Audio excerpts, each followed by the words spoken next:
The newest lineup from Vancer includes the Thrash, the Groove, and the Trigger mousepad. Now, both of the shapes, whenever it comes to the mice, are fairly unique in terms of where they fit in the market. And the mousepad is the very first carbon fiber mousepad we've seen get released. And whenever it comes to the products, I've been using these and testing these for a few weeks now. And honestly, at least whenever it comes to the mice, I think the Thrash is going to be the most well received out of the two.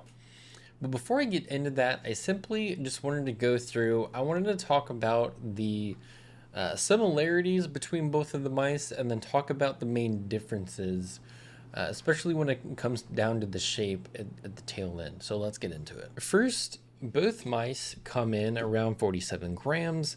The build quality on both is extremely solid. I didn't have any issues with shell creaking, any wobble on mouse 1 or mouse 2. Don't have anything on, I don't have any wobble on the side buttons. And the coating on both is about average. I already picked this one up, so you could tell that I already have some fingerprints. You can already tell that, I mean, my hands are sweaty, so you can literally see it on the mouse. So the coating on both is about average. It offers a fairly solid grip. I didn't feel the need to use the grip tape that came in the box. And given that my hands get sweaty during gameplay, that's always a plus. I mean, you can already see it on the mouse itself already. In terms of switches, both mice are using the Wano Blue Shell Pink Dots, which I've always been a fan of. They're both very clicky whenever I use them. Don't have any issues with the switches at all. The stock skates are some of the best out of the box.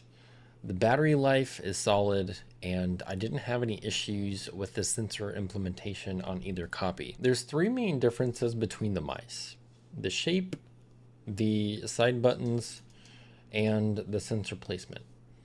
So when it comes to the shape, I think most people are going to lean more towards the Thrash.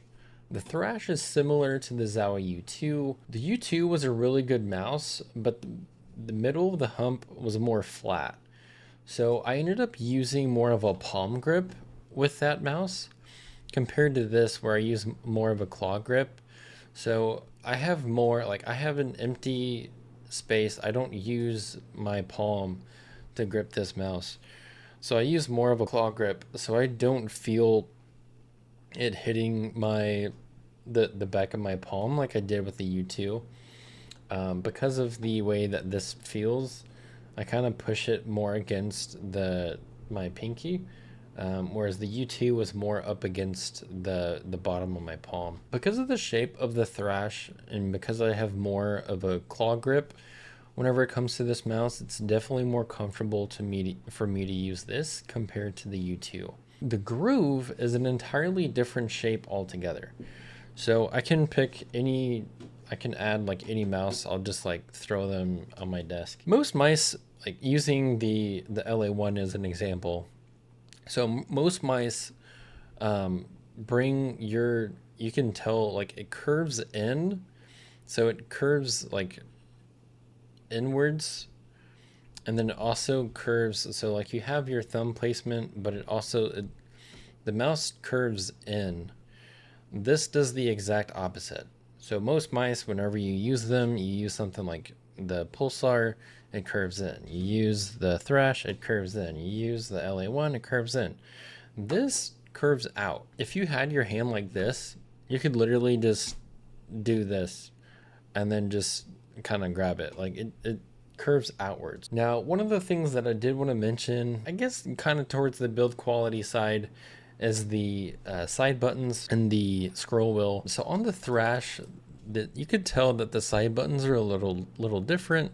They have different side buttons on these, but the way that they feel, the Thrash is very light and it's easy to actuate, whereas the Groove is a little harder compared to the Thrash. And then as well, at least whenever I'm using the scroll wheel, the scroll wheel feels fine whenever you're kind of moving it up and down up against the notches, but pushing it in, the Thrash is really easy. whereas the groove is a lot harder. I didn't have any issues with the clicks. The Wano blue shells feel about the same in both, but at least in terms of the side buttons and the scroll wheel, they are harder to actuate on the groove compared to the Thrash. Now, the last thing that I wanted to mention is the difference in the sensor placement. So if you look at the groove, you can see that it's right in the middle compared to the Thrash, where they did move it down slightly. I mean, this could be essentially right here. It's moved down a little bit, so it is a lower sensor placement. Personally, I didn't have any issues during gameplay, but it is something that I wanted to mention. All right, and that brings us to the trigger mouse pad. So there's a couple of things that I wanted to talk about. So obviously I don't have to talk about stitching on this pad, but I do want to talk about the base. So when we talk about the trigger mouse pad, this isn't a glass pad. This isn't a hard resin pad. I mean, this is very flimsy and bendable, and I mean, I can move it wherever I want to. This isn't like a true hard pad. So the surface is hard. I mean, it's not soft. It's not cloth. I mean, this is definitely a hard surface, but it's bendable. So it's different in the way that you would typically see a pad like this, at least in terms of the overall surface and the speed. These are the stock skates on the Thrash. Overall, I mean, it does offer a pretty decent amount of speed. And I mean, at least in terms of performance, I performed pretty well on this pad. I would definitely prefer using other pads, but I think this is definitely an interesting pad that they released. I don't think there's really anything else like this on the market. The Vancer lineup. Honestly, I mean, like I said, I perform pretty well on everything that they released. Personally, I do think, at least in terms of all three, I think the Thrash is going to be the most well received. Like I said, it's similar to the U2, and the U2 was really well received. So I think the Thrash is going to be the most commonly used. With that being said, if you have any questions, feel free to throw them in the comment section down below.